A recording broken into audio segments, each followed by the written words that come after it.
आज हम करने वाले हैं बोहर्स मॉडल पर न्यूमेरिकल। तो न्यूमेरिकल की जो पहली टाइप है उसका नाम है energy of electron in an orbit. Orbit में हम इलेक्ट्रॉन की एनर्जी निकालेंगे, ठीक है।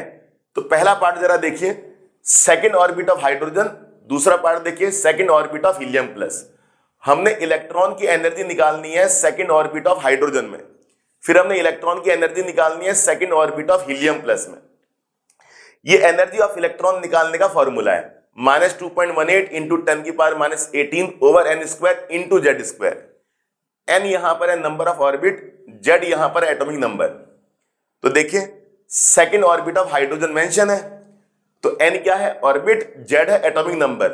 तो सेकंड ऑर्बिट का मतलब n2 हो गया, हाइड्रोजन का एटॉमिक नंबर 1 होता है, सिंपल। तो यहां पर n की वैल्यू 2 पुट कर देंगे, z की वैल्यू 1 पुट कर देंगे। तो बस n की वैल्यू हमने 2 पुट कर दिया, z की वैल्यू हमने 1 पुट कर दिया। तो इलेक्ट्रॉन की एनर्जी निकल गई सेकंड ऑर्बिट ऑफ हाइड्रोजन में। सॉल्व करने पर कितना आया, -0.545 इंटू 10 की पावर -18 जूल। अब आप इस डेसिमल को यहां लेके आ जाएंगे तो ये स्टैंडर्ड फॉर्म में आ जाएगा। बहुत सिंपल है, ये देखिए, ठीक है। वो आप अपने आप कर लेना। फिर B part, for second orbit of helium plus. तो बताइए क्या करेंगे, n यहां पर ऑर्बिट होगा तो n की वैल्यू 2 हो जाएगी और हीलियम का एटॉमिक नंबर 2 होता है, तो n भी 2 z भी 2। तो n की जगह 2 पुट करेंगे, z की जगह 2 पुट कर देंगे। तो देखिए n की जगह क्या पुट कर दिया 2 और z की जगह भी क्या पुट कर दिया 2। 2 का स्क्वायर कैंसिल हो गया। सेकेंड ऑर्बिट में इलेक्ट्रॉन की एनर्जी निकल जाएगी हीलियम प्लस के लिए। तो ये क्वेश्चन आपको एनसीईआरटी का इंटेक्स क्वेश्चन है। अगर आप एनसीईआरटी का एग्जांपल देखेंगे, इंटेक्स देखेंगे तो ये क्वेश्चन आपको मिलेगा। तो बस सेकंड ऑर्बिट में इलेक्ट्रॉन की एनर्जी निकल जाएगी हीलियम प्लस के लिए। तो 2 का स्क्वायर कैंसिल, -2.18 इंटू 10 की पावर -18 जूल एनर्जी आ जाएगी सेकंड ऑर्बिट में इलेक्ट्रॉन की, ठीक है। और किसके लिए, हीलियम प्लस के लिए। इस तरह से बच्चों ये आपका क्वेश्चन नंबर 1 कंप्लीट हो गया। इसके बाद question number 2, calculate the ionization energy of hydrogen atom. हमने हाइड्रोजन एटम के लिए आयनाइजेशन एनर्जी निकालनी है।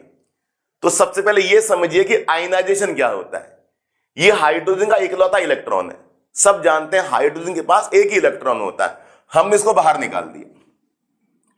इसी इलेक्ट्रॉन के बाहर निकलने को क्या कहेंगे, आयनाइजेशन। जैसी हाइड्रोजन का एक इलेक्ट्रॉन बाहर हो गया, हाइड्रोजन के पास प्लस चार्ज आ गया, हाइड्रोजन आयन बन गया। तो किसी भी एटम में से इलेक्ट्रॉन के बाहर निकालने को आयोनाइजेशन कहा जाता है। और आयोनाइजेशन करने के लिए एनर्जी की रिक्वायरमेंट होती है, उसी एनर्जी को आयोनाइजेशन एनर्जी कहते हैं। जब तक ये इलेक्ट्रॉन एनर्जी लेगा नहीं तब तक ये इलेक्ट्रॉन बाहर निकलेगा नहीं। तो कह रहा इस आयनाइजेशन के लिए कितनी एनर्जी की जरूरत पड़ेगी। तो बहुत सिंपल होता है, ये देखिए, ये जो एक इलेक्ट्रॉन है ये फर्स्ट ऑर्बिट में, हमने इस इलेक्ट्रॉन को दूर भेज दिया, बाहर निकाल दिया, तो ये इलेक्ट्रॉन कहां पहुंच गया, इन्फिनिटी में पहुंच गया। इस तरह से भी क्वेश्चन पूछा जा सकता है कि हमने हाइड्रोजन का एक इलेक्ट्रॉन जो फर्स्ट ऑर्बिट में रिवॉल्व कर रहा था उसको कंप्लीटली रिमूव कर दिया। कंप्लीटली रिमूव करने का मतलब बाहर निकाल दिया, उस इलेक्ट्रॉन को दूर भेज दिया। दूर को क्या कहते हैं, इन्फिनिटी। तो ये जो डेल्टा ई देख रहे हैं ना, यही है आयनाइजेशन एनर्जी। ये कैसे निकालते हैं, En2 माइनस En1। N2 क्या है, इन्फिनिटी, N1 क्या है, फर्स्ट ऑर्बिट, इन्फिनिटी ऑर्बिट। तो बताइए N2 की जगह इन्फिनिटी पुट कर देंगे, N1 की जगह फर्स्ट पुट कर देंगे। अब फॉर्मूला आपके सामने मौजूद है, En is equal to -2.18 upon n square into 10 की power -18 into Z square. Hydrogen के लिए जेड 1 होता है। तो बताइए एक बार n की जगह इन्फिनिटी पुट कर देंगे और एक बार n की जगह 1 पुट कर देंगे। जैसी कोई टर्म इन्फिनिटी से डिवाइड होती है तो 0 आ जाता है, किसी भी टर्म को इन्फिनिटी से डिवाइड करते हैं तो 0 आ जाता है।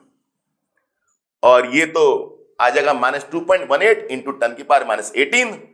बस यहां पुट कर दीजिए 0 और यहां पुट कर दीजिए -2.18 इंटू 10 की पावर -18। पुट कर दिया, माइनस माइनस प्लस, ये आंसर आ गया। इतनी एनर्जी रिक्वायर्ड होगी ताकि ये इलेक्ट्रॉन बाहर निकल जाए। दूर हो जाए, बेदखल हो जाए, आंखों से एकदम दूर हो जाए। देखिए आपके सामने क्वेश्चन नंबर 3, ये क्वेश्चन आपको एनसीईआरटी एक्सरसाइज में मिलेगा 2.34। इस क्वेश्चन में हमसे पूछा है कि हीलियम प्लस का एक इलेक्ट्रॉन निकालने के लिए कितनी एनर्जी रिक्वायर्ड होगी। सिंपल, ये क्वेश्चन और ये क्वेश्चन सेम है, बस यहां पर हाइड्रोजन है, वहां पर हीलियम प्लस है, तो ये फर्स्ट ऑर्बिट में होगा इलेक्ट्रॉन और ये इलेक्ट्रॉन इनफिनिटी में पहुंच जाएगा। तो बताइए कैसे निकाल लेंगे एनर्जी रिक्वायर्ड, ई इनफिनिटी माइनस E1, जैसे हमने यहां निकाला था ई इनफिनिटी माइनस E1। तो एक बार हम यहां पर इनफिनिटी पुट कर देंगे, एक बार हम यहां पर 1 पुट कर देंगे। देखिए एक बार हमने यहां पर इनफिनिटी पुट कर दिया, एक बार हमने यहां पर 1 पुट कर दिया। हीलियम का Z 2 होता है, दोनों जगह हमने 2 पुट कर दिया। अब बताइए किसी भी टर्म को इनफिनिटी से डिवाइड करने पर क्या आता है, 0 आ जाता है, ये 0 आ गया। और यहां पर 1 पुट करने के बाद हमारा क्या आएगा, 2 का स्क्वायर 4 को मल्टीप्लाई कर देंगे तो 8.72 इंटू 10 की पावर माइनस 18 आ जाएगा। यहां पर आप माइनस साइन लगा दीजिए क्योंकि यहां पर माइनस है, सिंपल है। तो 2 का स्क्वायर 4 को मल्टीप्लाई करेंगे तो 8.72 इंटू 10 की पावर माइनस 18 हो जाएगा, माइनस माइनस प्लस, इतना आंसर आपके पास आ जाएगा 8.72 इंटू 10 की पावर माइनस 18। इतनी एनर्जी देनी पड़ेगी ताकि हीलियम प्लस का एक इलेक्ट्रॉन बेदखल हो जाए, दूर हो जाए, बाहर निकल जाए, कंप्लीटली रिमूव हो जाए। इसके बाद question number 4, calculate the energy absorbed when electron of hydrogen shift from second orbit to fourth orbit, also calculate the wavelength of light involved. हमने करना क्या है, हमने सेकंड ऑर्बिट से इलेक्ट्रॉन फोर्थ ऑर्बिट में शिफ्ट करना है। ये देखिए हमने इलेक्ट्रॉन को सेकंड ऑर्बिट से फोर्थ ऑर्बिट में शिफ्ट कर दिया, तो कह रहा है इलेक्ट्रॉन को सेकंड ऑर्बिट से फोर्थ ऑर्बिट तक शिफ्ट करने के लिए कितनी एनर्जी रिक्वायर्ड होगी, कितनी एनर्जी एब्जॉर्ब्ड होगी। तो देखिए फॉर्मूला आप जानते हैं, En2 minus En1 E4 minus E2, final minus initial. Fourth orbit की एनर्जी को हम यहां रखेंगे, सेकंड ऑर्बिट की एनर्जी को हम यहां रखेंगे। बस फॉर्मूला आपको पता है, En is equal to minus 2.18 into 10 की power minus 18 over n square into Z square. Z की वैल्यू आप 1 पुट करेंगे, हाइड्रोजन की बात हो रही है, ठीक है। एक बार यहां पर हम पुट कर देंगे 2, एक बार हम यहां पुट कर देंगे 4। देखिए हमने n की जगह क्या पुट कर दिया 2, फिर हमने n की जगह क्या पुट कर दिया 4, और z आप जानते हैं 1 है। बस फॉर्मूला आपके सामने, delta E is equal to E4 minus E2। Fourth orbit के लिए जो इलेक्ट्रॉन की एनर्जी है वो यहां पुट कर दी, सेकंड ऑर्बिट के लिए जो इलेक्ट्रॉन की एनर्जी है वो यहां पुट कर दिया।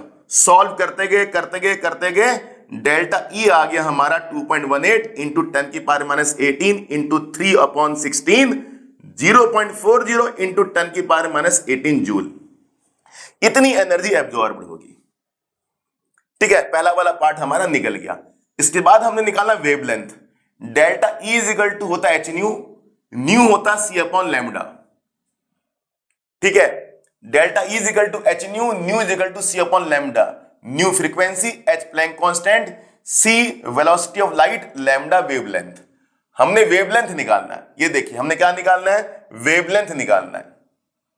तो बताइए लैम्डा कर दे ऊपर, डेल्टा E कर दिया नीचे। Lambda is equal to h into C upon delta E। h की वैल्यू हमारी 6.626 10 की पावर माने 34, C की वैल्यू 3 इंटू 10 की पावर 8, डेल्टा E की वैल्यू 0.40 इंटू 10 की पावर माइनस 18। सॉल्व करने पर हमारा लैम्डा आ गया 49.69 इंटू 10 की power minus 8 metre. Standard form में लिखने के लिए आप डेसिमल को यहां लगा देंगे, उसी तरह से 10 की पावर को एडजस्ट कर लेंगे तो लैम्डा आ जाएगा। ये काम आप अपने आप कर लेना। तो बच्चों इस तरह से ये क्वेश्चन हमारा हो गया, एनर्जी एब्जॉर्ब निकल गया और वेवलेंथ ऑफ लाइट जो इन्वॉल्व हुई है वो भी हमारी निकल गई। बोहर मॉडल पर न्यूमेरिकल की सेकंड टाइप आपके सामने है, radius of orbit in N atom. किसी भी एटम में ऑर्बिट की रेडियस निकालेंगे। तो देखिए सेंटर पर न्यूक्लियस, ये फर्स्ट ऑर्बिट, ये second orbit. R1 first orbit की रेडियस, R2 सेकंड ऑर्बिट की रेडियस। यही R1 R2 हमने निकालना है। इसी R1 R2 को हम क्या बोलेंगे, radius of orbit in N atom.